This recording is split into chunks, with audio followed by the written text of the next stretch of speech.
Florida just solved the problem of failing students. Here's how it works. You walk into a science exam, and the question is explain the evidence for evolution through natural selection. You don't know the answer. You didn't study. So instead, you write, God created all living things in 6 days. Genesis 1:1. Your teacher marks it wrong because it is wrong. It doesn't answer the question. But under a new Florida bill, that teacher just made a $25,000 mistake because you didn't just fail a test. You expressed a sincerely held belief. And in Florida, that might be worth more than actually learning the material. Thanks for tuning in. I'm Mike Smithgall, the unelected mayor of Atheistville, and this is today's Mic Drop. Now, to understand what's happening in Florida right now, you have to go back to late 2025. The University of Oklahoma. A junior named Samantha Fulnicki is taking a psychology course called Lifespan Development. The assignment is straightforward. Read a peer-reviewed article on gender norms and mental health, then write a response engaging with that research. She didn't do that. Instead, she wrote an essay citing the Bible. She argued the concept of multiple genders was demonic, which is probably not a real term in psychology, and she didn't engage with the study. She didn't respond to the prompt. She preached, and the teaching assistant gave her a 0, not because she's a Christian, but because she didn't answer the question. In a functional system, that's the end of the story. She didn't do the assignment, she failed the assignment. That's how school works. But Fulnicki cried religious discrimination. And did the administration stand up and fight the good fight and protect academic integrity? No. They suspended the instructor and fell all over themselves apologizing.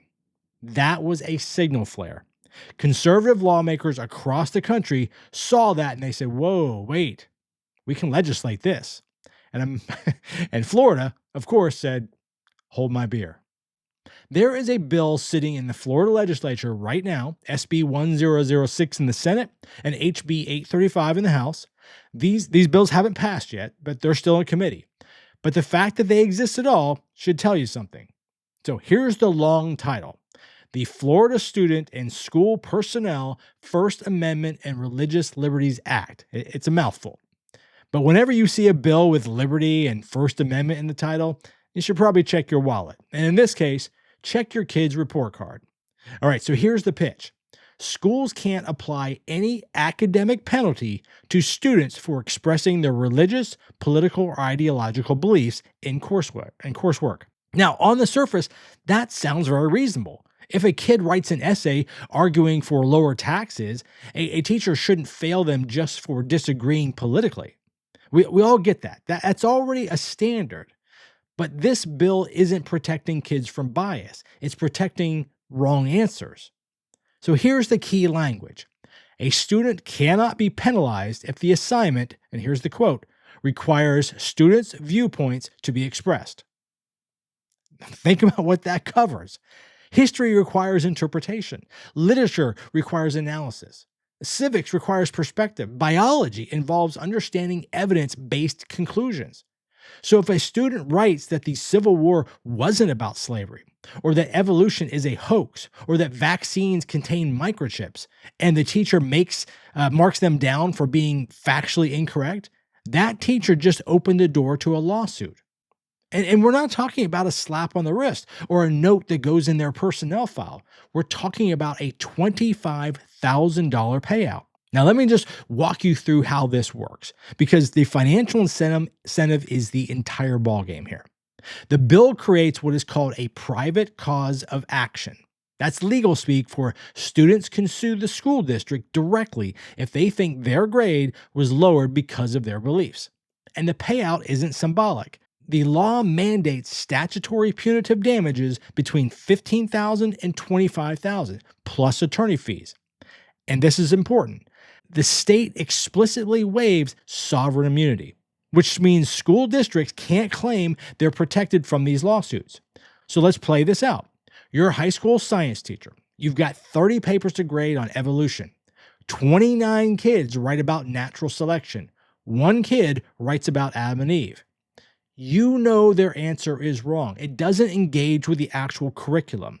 It doesn't demonstrate understanding of the material. By any objective academic standard, it deserves to fail. But you're doing the math. If you give that kid an F, they might sue. And even if the district fights it and wins, they've spent tens of thousands on legal fees. If they lose, it's $25,000 plus costs. So what are you going to do? You're going to pass them. Not because they earned it, not because they learned anything at all, but because failing them is a financial liability. That's not protecting free speech. That's creating a bounty system for bad answers. All right, quick pause. If you haven't subscribed yet, I would love to have you join the community here at Atheistville. And I realize some of you will fundamentally disagree with me, but my hope is that you value open discussion and you appreciate different perspectives presented without yelling and screaming and name calling. And do me a favor, leave a comment. I read every one of them, even the ones that are intended to rile me up. But again, if you value a respectful discussion, I am happy to engage with you, even if we ultimately walk away friends and agree to disagree. And hey, do me one more thing. If you think someone else may have an opinion on this subject, share this with them. We need to have more calm discussions on important issues. All right, let's get back to it. All right, so here's what kills me about this. The people pushing this bill, Senator Yarborough and Representative Barrero, they love to talk about merit. They hate participation trophies. They want accountability in schools. But look at what they're actually doing. This is the ultimate participation trophy. It says you don't have to be right. You don't have to demonstrate knowledge. You don't even have to try. You just have to invoke belief. And it doesn't apply evenly. If a secular student writes a lazy essay, they fail. They've got no legal recourse. But if a religious student writes that same exact lazy essay and sprinkles in some Bible verses, suddenly they're a protected class with legal shield. No reasonable person would see that as fairness. It's preferential treatment with a price tag attached. Now, I want to be very clear about something.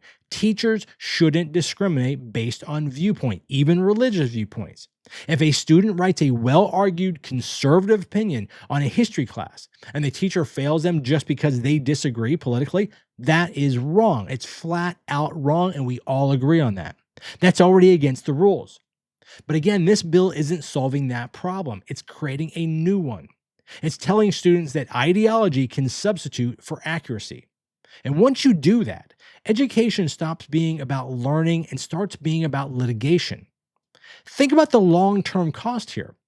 What's a Florida high school diploma going to be worth in 10 years?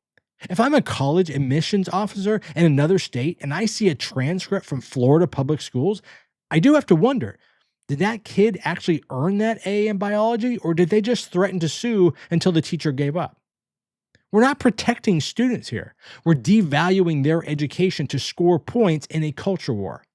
And the people who get hurt the most are the kids themselves. We're teaching them that facts are negotiable, that evidence doesn't matter as much as confidence, that the legal system is a tool you use to bully your way past accountability.